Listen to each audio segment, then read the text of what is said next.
तो फटाफट अगले चैप्टर में बात करते हैं चाल, समय और दूरी, क्योंकि इससे पहले जो बात की थी साधारण ब्याज के जो गत वर्ष आए हुए थे उतने ही सवाल थे।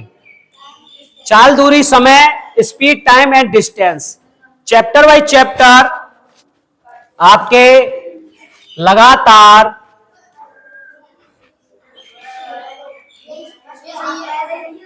ऐसे, ठीक है, ओके। तो अब इसको चाल को समझते हैं। चाल आप जानते हैं, चाहे दौड़ना या कुछ भी है या पैदल चलना, व्यक्ति चाल द्वारा इकाई समय में, इकाई समय जानते हो, मीटर, किलोमीटर, सेंटीमीटर की दूरी चाल कहलाती है। चाल को हम एस से प्रदर्शित कर सकते हैं। एस मतलब स्पीड, ठीक है ना, यहां से एस ले लिया। दूरी डिस्टेंस डी से, लेकिन है क्या, किन्हीं दो स्थानों के बीच के पथ की लंबाई को उन दोनों के स्थानों के बीच की दूरी कहते हैं, ठीक है ना। आगे बहुत अच्छी बात है प्यारे बच्चों, आप समझ रहे हो लैंग्वेज, इसकी भाषा। चाल, समय एवं दूरी में संबंध, संबंध का मतलब होता है उसका एक पर्टिकुलर फॉर्मूला। क्या कहना है, किसी वस्तु द्वारा तय की गई दूरी वस्तु की चाल तथा दूरी तय करने में लिए गए समय के गुणनफल के बराबर होती है। लेकिन हम पर्टिकुलर ज्यादा तो चाल बराबर दूरी बटे समय, इसी को यहां ले जाओ वहां ले जाओ, एक ही को याद रखो बस, कभी कंफ्यूज नहीं होना है। लेकिन इनकी इकाइयों का विशेष ध्यान देना है कि इकाइयां, दूरी किलोमीटर में है तो ये घंटे में होना चाहिए, ये मीटर में है तो सेकंड में। इकाई, क्योंकि इसका जो मात्रक होता है किलोमीटर प्रति घंटा, मात्रक बोलते हैं इसको, इकाई बोलते हैं, इसमें रहनी चाहिए। औसत चाल, औसत इसके बाद चैप्टर आएगा, लेकिन पर्टिकुलर इसमें औसत चाल 2ab a + b, ए और बी क्या है, ए इकाई बी इकाई की चाल से तय करता है उसकी पूरी यात्रा, ठीक है ना। आगे रेलगाड़ी से संबंधित फैक्ट, इसमें आपके रेलगाड़ी से संबंधित भी सवाल सैनिक प्रवेश परीक्षा में आते हैं। उसमें क्या है, यदि कोई रेलगाड़ी किसी खड़े व्यक्ति को पार करती है तो रेलगाड़ी द्वारा चली गई दूरी बराबर रेलगाड़ी की लंबाई, ठीक है ना, एक ही बात है। यदि एल मीटर लंबाई की कोई रेलगाड़ी किसी एम मीटर लंबाई के प्लेटफार्म या सुरंग या पुल को पार करती है तो दोनों की क्या हो रही है, यहाँ पे दूरी जुड़ रही है, जुड़ जाती है, ठीक है ना। रेलगाड़ी देखिए आपने, और किसी पुल को या पार करेगी तो अपनी लंबाई और पुल के उसके योग के बराबर ही तो पार करेगी, जुड़ जाती है। यदि दो गाड़ियों की चाल क्रम से x किलोमीटर प्रति घंटा व y किलोमीटर प्रति घंटा हो तो सापेक्ष चाल क्या हो जाएगी, दोनों का जुड़ जाएगा। कब, जब विपरीत दिशा में चलती हैं। विपरीत मतलब समझते हो कि भैया एक इधर से आ रही है और एक इधर से जा रही है, विपरीत, तो जुड़ेंगी ना, एकदम टक्कर होगी एकदम स्पीड से। लेकिन सापेक्ष चाल जब गाड़ियां समान दिशा में चल रही हो, अब समान दिशा में चल रही होगी तो इसकी स्पीड ज्यादा है और इसकी कम है तो ये आगे निकल जाएगी, ये पीछे रह जाएगी। इसकी ज्यादा है इसकी कम है तो ये आगे निकल जाएगी, लेकिन दोनों का अंतर होगा। एक की 40 स्पीड है, एक की 30 स्पीड है, तो उसकी 10 स्पीड ज्यादा है, वो अंतर की तो बराबर होगी, इतना ध्यान रखेंगे। आगे बढ़ते हैं, नाव से संबंधित, नाव से भी आ जाता है, ठीक है ना। नाव जानते हो जो नदी में, ठीक है ना। यदि शांत जल में नाव अथवा तैराक की चाल है और 22 किलोमीटर है तो धारा के अनुकूल, अनुकूल मतलब अनुप्रवाह, उसी के साथ अनुकूल, अथवा तैराक की चाल तो दोनों की जुड़ जाएगी। तो पता है भैया पानी भी बह रहा है और उसी दिशा में आप भी तैर रहे हो या नाव चल रही है, तो स्पीड दोनों की कैसी होगी, जुड़ेगी, ठीक है ना। अब क्या हुआ, धारा के प्रतिकूल, अब धारा है तो धारा के विपरीत आप कितना भी काट करोगे तैर ही नहीं पाते, बाजे बहुत कम काट कर पाते, या कुछ भी आप जैसे नाव को कर रहे हो तो उसमें ज्यादा बल लगाना पड़ेगा, उसके बहाव से अधिक बल लगाना पड़ेगा, तब बहाव की दिशा में जा पाएगी आपकी नाव। तो क्या हो रहा है कि जो धारा की स्पीड है उसमें से आपकी स्पीड को बढ़ाना होगा, तभी तो अंतर होगा, तब आप धारा को पार, तो इसमें माइनस। लेकिन शांत जल में नाव की चाल पूछी जाती है तो दोनों का क्या हो जाता है, जुड़वा और दो का भाग, किसकी, शांत जल में नाव की चाल, तो दोनों का योग बटे 2 का भाग है। धारा की चाल में अंतर, ठीक है ना। अब देखते हैं सवाल, क्या देखते हैं, सवाल। यहां से अब सवाल, पहला सवाल आपके डिजिटल बोर्ड पर, जल्दी से देखते हैं किसका हाथ खड़ा हुआ।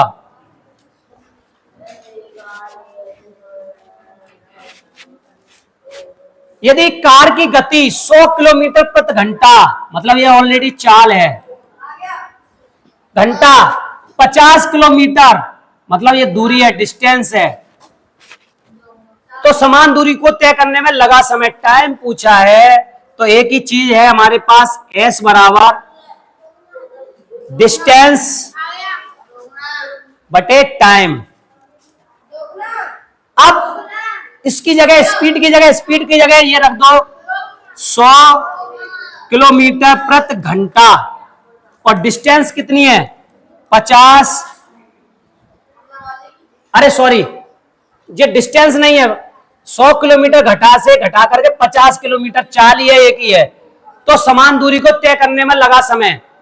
तो आप देख रहे हैं इसमें तो जरूरत ही नहीं है इसको सूत्र की, सीधे सीधे बोल रहा है कि 100 किलोमीटर प्रति घंटा से घटा करके 50 किलोमीटर प्रति घंटा कर दी जाती है, तो समान दूरी को तय करने में लगा समय, समय क्या हो जाएगा फिर दोगुना, ठीक है ना।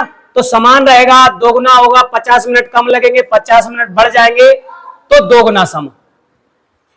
क्योंकि भैया अब आप देखो, बाइक है आपके पास, आप बाइक या साइकिल चला रहे हैं, ठीक है ना, ये इसका हैंडल है, और ये आप बैठे हुए हैं और पेडल मार रहे हैं, ढड़ ढड़ ढड़ ढड़, और आप स्पीड से जा रहे हैं, और 100 की स्पीड है, तो आप 100 की स्पीड में किसी जगह पर 1 घंटे में पहुंच रहे हैं, और आपने यहां स्पीड कम कर दी, स्पीड आधी कर दी, तो समय भी क्या लगेगा, दुगना होगा, नहीं होगा, 2 घंटे लगेंगे।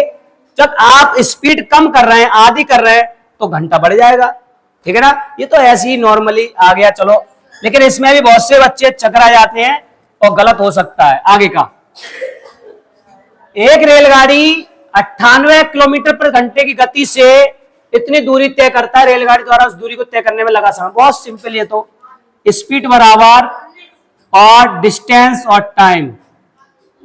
स्पीड दे रखी है 98 किलोमीटर प्रति घंटा, और डिस्टेंस 1862 किलोमीटर, और क्या पूछा है टाइम, क्या घंटे। अब देखिए जो संख्या भाग में है वो गुणा में पहुंचा दो, या यहीं की यहीं भाग दे देंगे।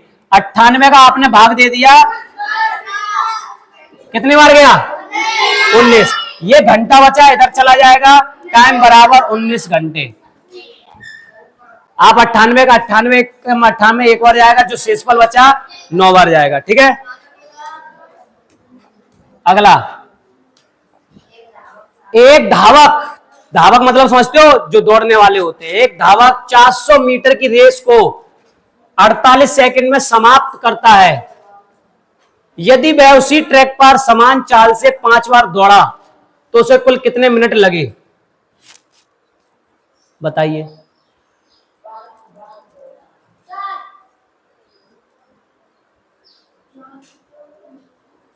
अभी तक किसी का नहीं आया।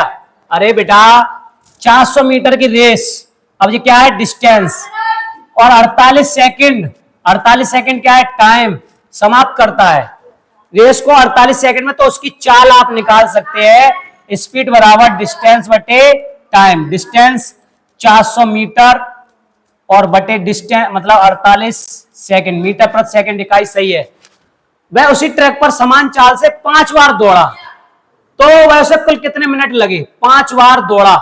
अब सोचो 400 मीटर की रेस को, अब उसमें वो 5 बार दौड़ा, किस किसका आ गया, एक बच्चे का, बस थोड़ा सा, बस आ जाओ नीरज बाबू, तभी तो हम उसका नाम लेते हैं, देख रहे हो।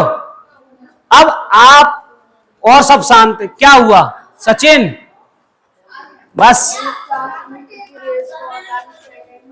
विशाल, क्या हुआ, यही एक एक नंबर आपको पीछे कर देगा। हाँ, तो 5 बार होएगा, 5 बार 240 सेकंड मिनट में चेंज कर लेंगे, तो 60 से आगे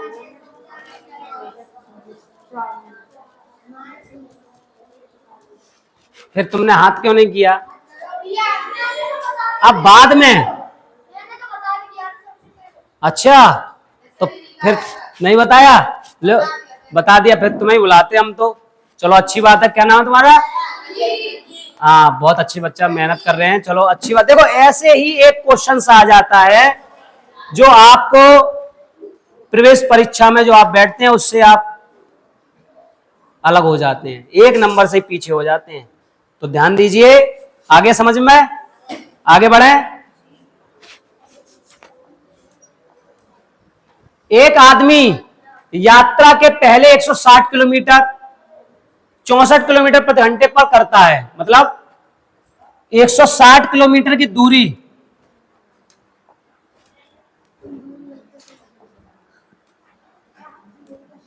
पहली जो दूरी है 160 किलोमीटर की है, और वो दूरी उसने किस चाल से?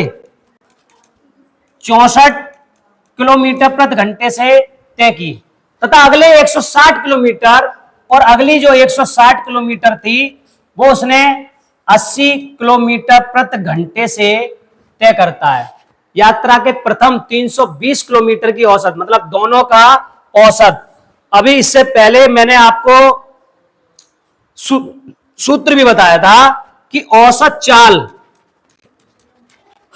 क्या होती है? 2ab/a+b, ठीक है ना। लेकिन अब इसमें हमें ए क्या है, आ गया, और बस एक बच्चे का ही आया। देख लो दूसरा सवाल भी, बुलाना चाहिए उस बच्चे को भी। आ जाओ विशाल बाबू, आप पीछे होते जा रहे हो, अब क्या बात है? आओ, यहां करना अलग, वो मैं समझा रहा हूं, बाद में बताऊं। अलग करो उतनी जगह में, किसी से करो आप। अरे अरे अरे अरे अरे अरे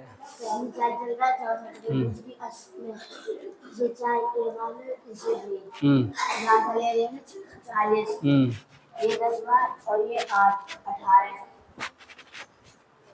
40 और इनकी औसत चाल पूछिए तो 1 2 2 2 4 है तो 2 करना 9 और ये इसके बाद हो जाएगा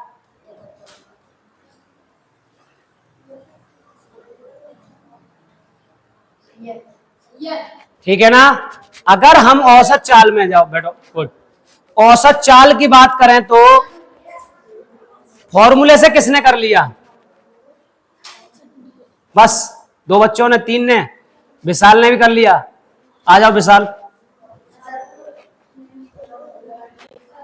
देखिए कभी कभार क्या होता है कि कुछ चीजें हम सिंपल करने की जगह कठिन कर लेते हैं, क्योंकि उसको सिंपल किया जा सकता है। साफ मैंने लिख दिया, जब आपकी दूरी समान है, औसत समझते हो, कोई चीज समान होना, तो बस उसमें क्या करना था, बस आपको वेरी सिंपल कैलकुलेशन रखनी थी। जो ए की चाल और बी की चाल, अरे दोनों है तो दूरी उतनी ही। औसत चाल का मतलब क्या हुआ? औसत चाल का मतलब एवरेज, एक चाल का एवरेज निकालना है, उससे और कहां ध्यान है बेटा? आ गया, समझ में आया? देखिए इन्होंने जो हमने आपको एक एक नियम वाले बताए थे उसके तरीके से इन्होंने किया, अच्छी बात है। आप दिमाग कहीं भी लगाइए, लगा सकते हैं, क्योंकि जब आप गणित सीख लेते हो ना, तो गणित है क्या? एक पहेली है, किधर से भी आप किधर से भी सुलझा सकते हो उसको, कहीं से भी, है कि नहीं? बस प्रैक्टिस आनी चाहिए। समझ में आ गया सभी को? नहीं आया? चलिए, एक विमान 5 घंटे में इतने गति से एक निश्चित दूरी तय करता है, और समान दूरी को इतने घंटे में कवर करने के लिए उसे किस गति से यात्रा करनी है? पहले निकाल लो फटाफट। दूरी तय करता है। अब आई सचिन की आवाज है, और इधर से अब क्या हुआ? रंजीत है, आ जाओ तुम।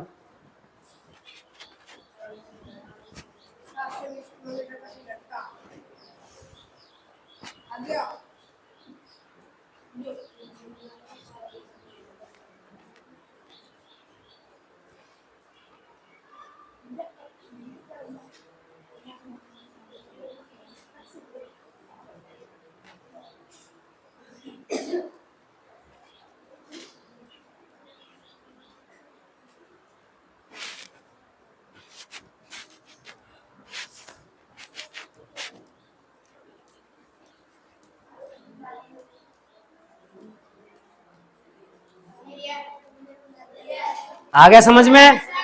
और देखो मुझसे बहुत अच्छा राइटिंग है इनका, है कि नहीं? मेरा राइटिंग भी तो अभी नहीं है, मेरे प्यारे प्यारे बच्चों का डिजिटल बोर्ड पे भी बहुत अच्छा राइटिंग आता है। उनका कॉपी पे भी है, उस पे भी। अगला देखिए, सवाल बेशक बहुत लंबा है। एक ट्रेन स्टेशन ए से स्टेशन बी तक, ए से बी ये 2 स्टेशन है, बी तक 616 किलोमीटर की दूरी को चाल से, ये दूरी को, ये डिस्टेंस है, और दूरी को 112 किलोमीटर प्रति घंटे की चाल से, स्पीड से एक समान गति से पूरा करता है। चलो कर ली इसने, हम निकाल लेंगे यहां से समय कितना लगा। एक स्टेशन बी पर 1 घंटा रुकती है, फिर वापस आती है। 1 घंटा यहां पर रुका उसने, 1 घंटा समय लगा, कुछ ना कुछ फॉल्ट है इसमें, ध्यान रखना।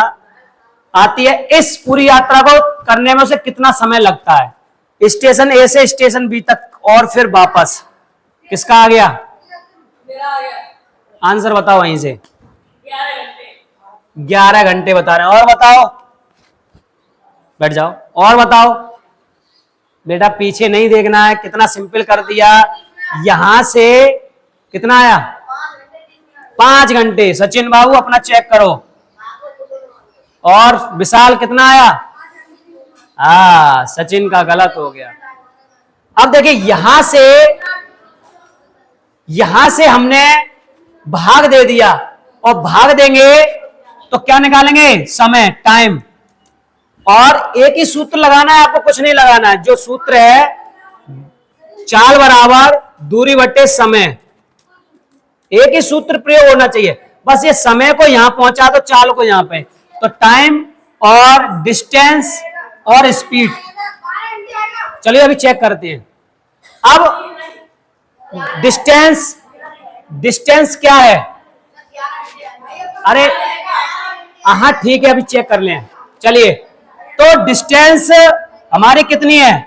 616, और किलोमीटर बटे 112 किलोमीटर प्रति घंटा, और किलोमीटर से किलोमीटर कट गया, और 112 का भाग 616 में दिया, कितनी बार गया? 11 बटे 2 घंटा। जो नीचे है वो घंटा, ऊपर बन जाएगा। अब 11 बटे 2 घंटे को हम कह सकते हैं फिर 5 घंटा, और या कह सकते हैं 5 घंटा 30 मिनट, 5 घंटा और 30 मिनट, क्योंकि जो हमारा हाफ होता है वो 30 मिनट का होता है, 30 और 30 60। अब उसने यहां पर रुका 1 घंटा, ये रुका, लेकिन वापस उसमें ही तो आएगा 5 और 30 को, 5 30 को और जोड़ लेंगे, 5 घंटा 30 को, तो कितना हो गया? पूरा 11 घंटा हो गया। लेकिन इसको और जोड़ लेंगे तो कितना हो गया? 12 घंटा। और ये भी गलत हो गया आपका, ये भी गलत। भाषा को समझ करके आपने गलत कर लिया सवाल। सचिन जल्दबाजी में गलत हो गया आपका। अगला सवाल, 60 किलोमीटर प्रति घंटे की गति से चल रही ट्रेन जिसकी लंबाई 100 मीटर, ये तो बहुत सिंपल है। 150 मीटर लंबे प्लेटफार्म को अभी बताया, दोनों को जोड़ लेंगे।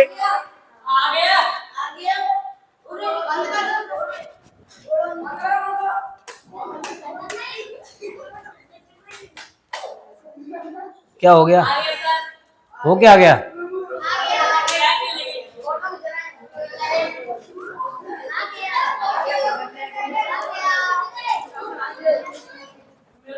बहुत आनंद आता है।